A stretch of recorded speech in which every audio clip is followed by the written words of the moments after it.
Government Gets Social is what I'm talking to you about today. I guess within the context of this, it'd just be worthwhile revisiting the Justice 1.0 task force report, and just how social media comes into that. And then I'll move on and just show you 4 different case studies, which I think really use kind of the ethos of Justice 1.0 in kind of different ways. So that, you know, there's a lot of buzzwords flying around there, but it all pretty much is the same thing. Citizen-centered was kind of, I guess, a key insight from the report. And when I think about how we design projects at Reading Room, user-centered design is really kind of the same thing. So you know, it's placing the user at the heart of the project and then designing around them. The other insight, actively engaging and empowering citizens and public servants alike. It's really as simple as a two-way street. You know, you say something, I say something, and we just keep going. Openness and transparency. This is just a particular website that we really like. Recovery.government states is really the epitome of that. So basically you've got this interactive map here. You can zoom into any state and basically view the spending from the Recovery Act. It's very detailed, and you could potentially, you know, report fraud or waste that's happening in your area. It's actually a fantastic example of that openness and transparency in action. And then finally, I guess, you know, what recovery also covers is making all of that kind of public sector information available in one very kind of intuitive and quite well-designed format. So in social media, if you could sum it up in one sentence, it's basically user-generated content shared with multiple people. You know, words, pictures, video, you know, you guys, I'm sure, know that. But when we look at some of the different networks out there, you know, this is just kind of all the usual suspects, but I'm sure we could kind of fill 20 slides of all the different networks out there. There's just so many, but, you know, I guess your top row there is probably the main ones that you'd be dealing with. I just put this slide in because I wanted to have the most colourful presentation. But I guess the kind of key thing from it is this, at the bottom, if you can see that there, the amount of search queries that are performed on Google in 60 seconds is 694,000. The number of Facebook status updates in 60 seconds is 695,000.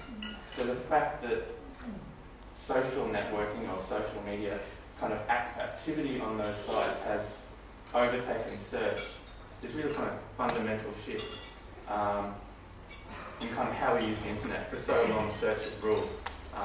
You know, going back 10 years, it was all about search, and that always has been.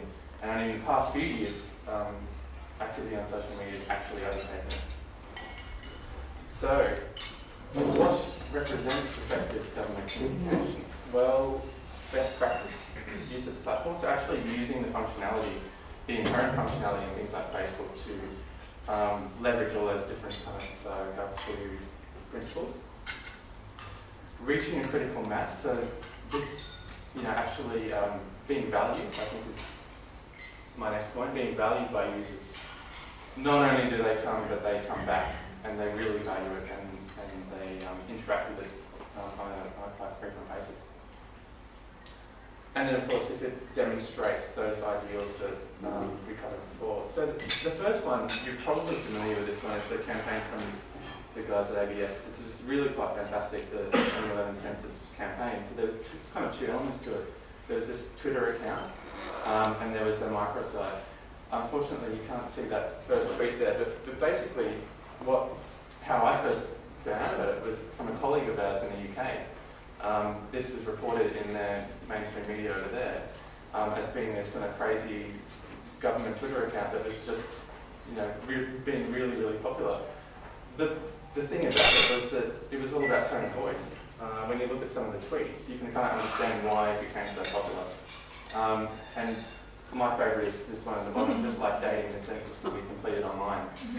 It was a point of difference, it was kind of refreshing, it was really unexpected, and it just proved so popular, just actually, you know, conveying still quite dry data from the 2006 census, but just adding comedy to it and just kind of being human really works.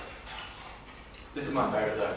Andy Cronin tweeted to them, was wondering if your data shows direct correlation in the increase of milkshakes versus the increase in To which census replied, we can teach you, but you have to try. You know the release song.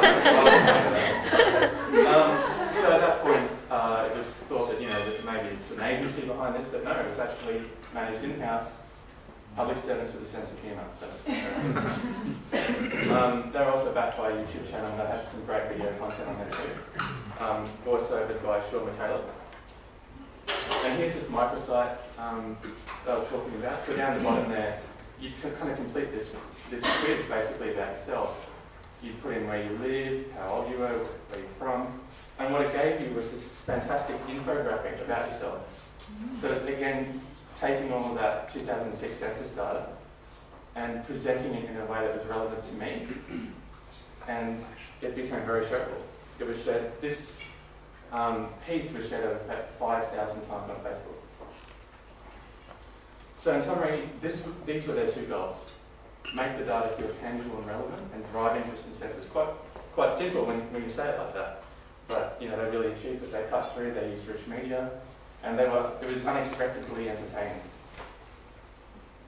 It was also very personal. They interacted directly with their audience on Twitter. And then there was, of course, that great infographic at the end. Case study number 2, the city of Tokyo in Japan. They announced earlier in the year that they were going to use Facebook as their main communication platform with citizens. Now, if you know what social media is like in Japan, you're probably thinking, that's insane, because Facebook is not used in Japan. Of all of the users that do use social networking in Japan, 80% of them are on this site called Mixi, which is kind of like Facebook, but you don't need to use your real name. You can just be Superman123. And so, City of Tokyo went on there, they created this presence for the city, and they were just getting hammered with all these negative tweets because everyone was anonymous. So what they did was said, you need to use your real name, so come and have this conversation as yourself on Facebook. Now, this is actually their website. I've had to run it through Google Translate, so unfortunately the English is pretty bad. But basically, in essence, you get to the site, it'll prompt you that we're now on Facebook. If you take the green pill, you'll stay on this site, get the same content as you would on Facebook, but if you take the blue pill, you're telling us you want to engage on Facebook, and every time you come to our site, we'll redirect you to our Facebook page. And so if you do continue through their site, you get those banners at the top that encourage you to go onto Facebook, because that's where you can comment, and that's where you can like things. And as you can see down the left side of their Facebook page, they've got a wealth of information. Again, I've had to run that through Google Translate. But they use rich media really well. For example, their careers tab there has some great videos, just kind of interviews with all their different staff. And everywhere you go, throughout that Facebook experience, there's this comment box. So, admittedly, there are some pages that have no comments, but there are also some pages that have quite good amount of comments, and their wall also has a lot of activity on it. So they're actually using that well. And of a city that's got a population of 50,000, there's close to 10,000 now on their Facebook page. So they've utilised that Facebook functionality as kind of the best that they could. And they're using the like functionality and comment functionality to really interface with their citizens. And of course, they're being open and transparent. Anyone can see this content. You don't have to have an account to see the content, but you do have to have a Facebook account if you want to take part and discuss. The third case study is the Queensland Police Service. This is their Facebook page. And just a bit of history here, they launched it back in May 2010. Their aims were quite straightforward. They just wanted to, first of all, clean their space. And then they wanted to engage in that two-way conversation. They probably weren't quite sure how though. And finally, they wanted to develop this community that was ready whenever disaster struck. So in January 2011, of course, the devastating floods happened. I was living in Brisbane at the time. And I can just remember how everyone that I knew in my kind of work and personal circles all followed everything that the QPS was saying. Today, they've now got over 234,000 likes. And when you actually compare that with prior to the floods, you can see this incredible rise over 4 days from under 20,000 likes to over 160,000 in 4 days. That's pretty incredible. That was really just came down to the kind of virality around what they were doing.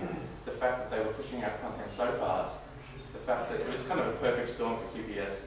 Not only were they doing that, but they were being picked up by mainstream media. A lot of the tweets were coming up on Sunrise, on Today. Like it was just so much attention to this service that was being so quick to disseminate information.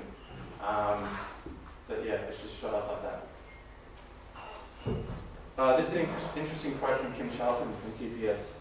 Basically, that there was no kind of real decision where they went, right, we're going to use social media during the floods. It was more just they gravitated towards using it because it was simply the fastest way to get information to public.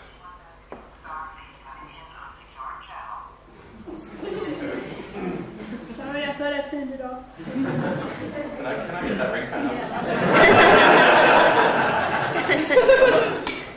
Nice crap.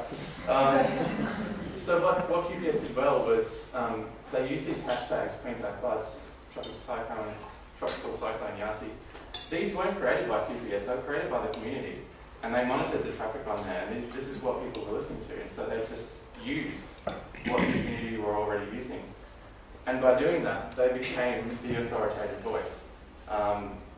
It was kind of, up to the minute. Another excellent thing that they did was they used this term Mythbusters.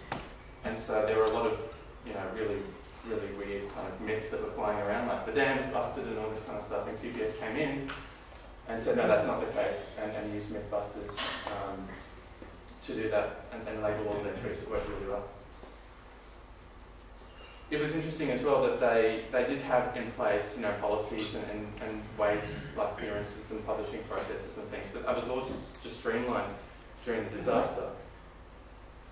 And the QPS media team were kind of told to use their best judgment, and they were trusted to take those accounts and disseminate that information pretty much as it was happening. And that whole concept of new media meeting old media, about these tweets going out and updates going out on their Facebook page, and mainstream media like TV and radio picking that up and using that too. The QPS media guy in Brisbane was saying, complete with their typos. The final case study is Army Strong Stories from the States. This is a fantastic collaborative blog from the US military, the US Army. It was launched quite a while ago, January 2008. But as you can see, there's a lot of content that's being created. These are basically blog stories. They're just like written blogs. They're also videos, but they're from the soldiers. So they might be posted elsewhere, or they might be back home. But they're the ones that are creating content on this page, on this site rather. And it's all of that user-generated content that they're leveraging for marketing and for recruitment. They've also got this great Facebook presence, which I'll just show you quickly here.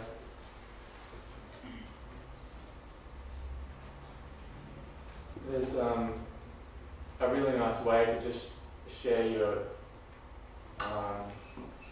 why you joined the army. You can choose to just drop down and select an image, and that just automatically gets shared on your page.